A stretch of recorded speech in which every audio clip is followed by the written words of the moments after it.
अस्सलाम वालेकुम। आप देख रहे हैं APK74 न्यूज। आपको दिखाते हैं प्रोग्राम चुलिस्तान की आवाज़। बिस्मिल्लाहिर्रहमानिर्रहीम।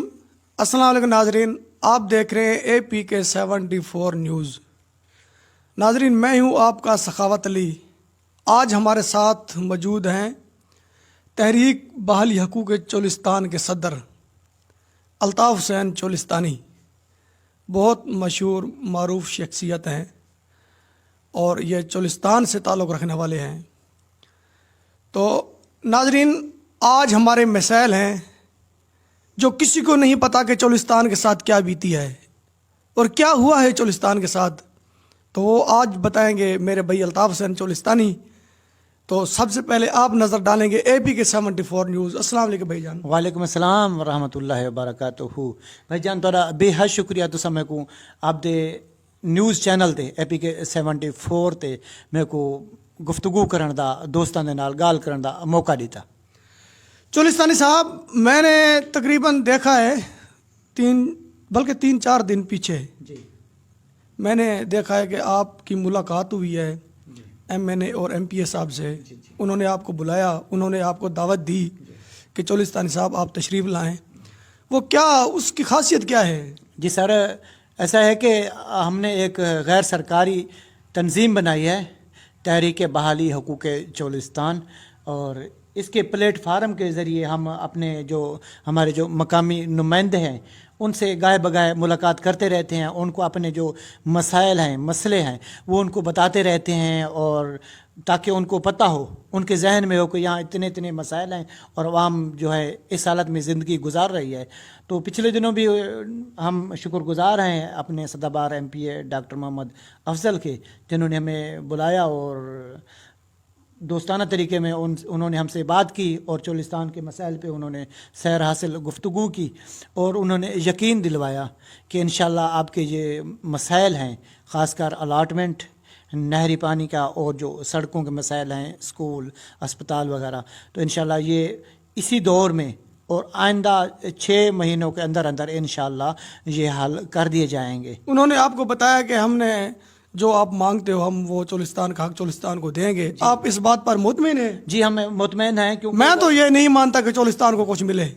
सर, आप तो नहीं मानते, लेकिन ये है ना कि उम्मीद पे दुनिया कायम है, तो हम भी उम्मीद लगाए बैठे हैं, क्योंकि पिछले 70 साल हो गए, तो हम जो सराइकी हैं, जो हम रुहेले हैं, तो हम उम्मीद पे पलने वाले लोग हैं, उम्मीद पे दुनिया कायम है, तो हम भी उम्मीद लगाए बैठे हैं कि इंशाल्लाह हमारे ये मसाइल जो हैं, ये मौजूदा हुकूमत इसी टर्न्योर में ये हल होंगे।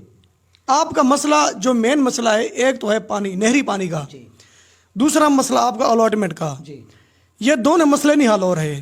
जी सर, आपने सही कहा, ये हल नहीं हो रहे। हम भी यही कह रहे हैं कि ये हल नहीं हो रहे, और हमारे जो MPA MNA हजरात हैं वो इसी कोशिश में लगे हुए हैं। एक तो जो स्क्रूटनी का जो प्रोसेस है वो स्लो चल रहा है कोरोना की वजह से और दूसरे मसाइल की वजह से।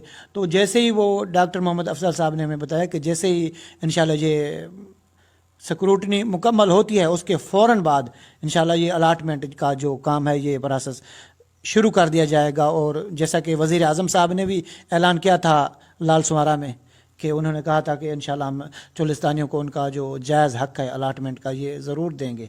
तो इंशाल्लाह हम भी इस उम्मीद पे हैं कि इंशाल्लाह ये हक़ में ज़रूर मिलेगा। जब आपकी नहर में पानी नहीं आता तो आप गुजारा कैसे करते हैं? सर, जब हमारी नहर में पानी नहीं आता तो हम ये ट्यूबवेल हैं, ट्यूबवेल का पानी जो है वो हम अपने रकबे में, ज़मीनों में लगाते हैं। तो इस तरह से ये हम अपना गुज़र बसर करते हैं। बाकी जो हमारे जो चोलिस्तान में जो हमारे टोभा जात हैं, उनका दारोमदार जो है वो बारिश पे के पानी के साथ है। जो ही बारिशें आती हैं तो टोबे भर जाते हैं, अगर बारिशें का अरसा कोई ज़्यादा गुजर जाए तो टोबे खाली हो जाते हैं, और जो वहाँ के जो मकामी लोग हैं वो नकल मकानी करके यहाँ आबादी में आ जाते हैं। मैंने एक और भी बात सुनी है, तकरीबन ये कल की बात है, कि चोलिस्तान में बाहर के लोग, गैर चोलिस्तानी आकर यहाँ कब्ज़ा कर रहे हैं। क्या वो लोग आप पर क्यों काबिज हो गए हैं? वो क्यों नहीं आपकी जान छोड़ दे? ये सर, ऐसा है कि ये पिछले दौर में, आज से कोई 5, 6, 7 साल पहले یہ سلسلہ شروع ہوتا قبضہ مافیا منصورہ چوکی سے، پھر قلعہ موج گڑھ، کھیر سار، جانو والا، اور آہستہ آہستہ ٹوبہ بھوتاں، یہ جو چولستان کا جو میٹھے پانی کا جو علاقہ ہے جسے سویٹ واٹر زون کہتے ہیں، تو اس سلسلے میں یہ قبضہ مافیا چھا گیا، اور اب بھی یہ قبضہ مافیا جو ہے نا وہ اپنے پنجے گاڑ رہا ہے، آگے سے آگے جا رہا ہے۔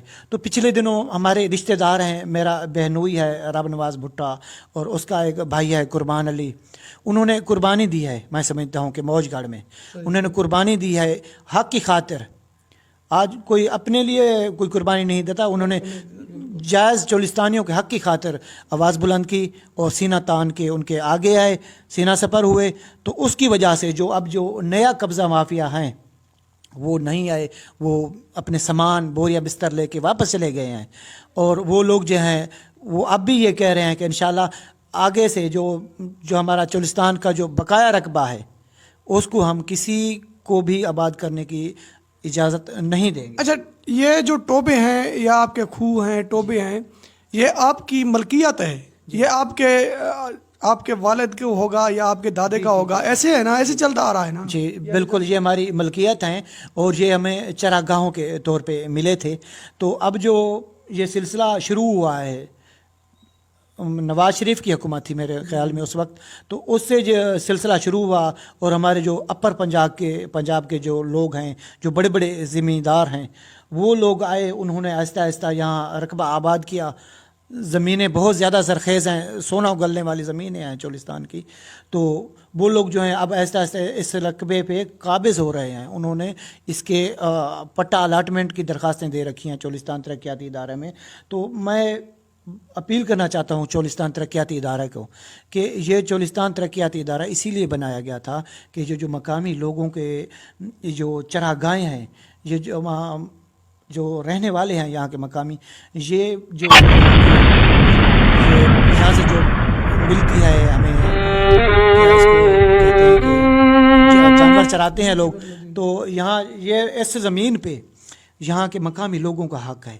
تو اسی لیے یہ ہمارا جو محکمہ ہے چولستان ترقیاتی ادارہ، یہ اس کی نگہبانی کے لیے بنایا گیا تھا۔ ان لوگوں کو تنخواہیں ملتی ہیں، لیکن یہ اب خاموش تماشائی کا کردار ادا کر رہے ہیں، دیکھ رہے ہیں تماشا کہ یہ کیسے۔ اور جب ہم ان کو کہتے ہیں کہ ہمارے ہاں علاقے میں قبضہ مافیا آ گئے ہیں، تو وہ کہتے ہیں کہ آپ روکو، آپ خود روکو۔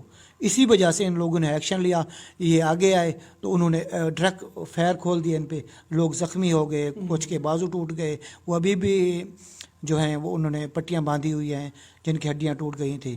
تو ان کا جو ذمہ دار ہیں جنہوں نے گولیاں چلوائی تھیں، وہ ضمانت پہ، عبوری ضمانتوں پہ ہیں، پولیس نے انہیں نہیں پکڑا، وہ اب عبوری ضمانتوں پہ، اور ان کا کیس جو ہے وہ عدالت میں چل رہا ہے، اور عدالت عالیہ انشاءاللہ حق کے اوپر فیصلہ کرے گی۔ ٹھیک ہے، بہت مہربانی، آپ تشریف لائے پروگرام APK 74 نیوز میں۔ تو ناظرین، یہ تھے تحریک بحالی حقوق چولستان کے صدر الطاف حسین چولستانی۔ پھر ملیں گے، پاکستان زندہ۔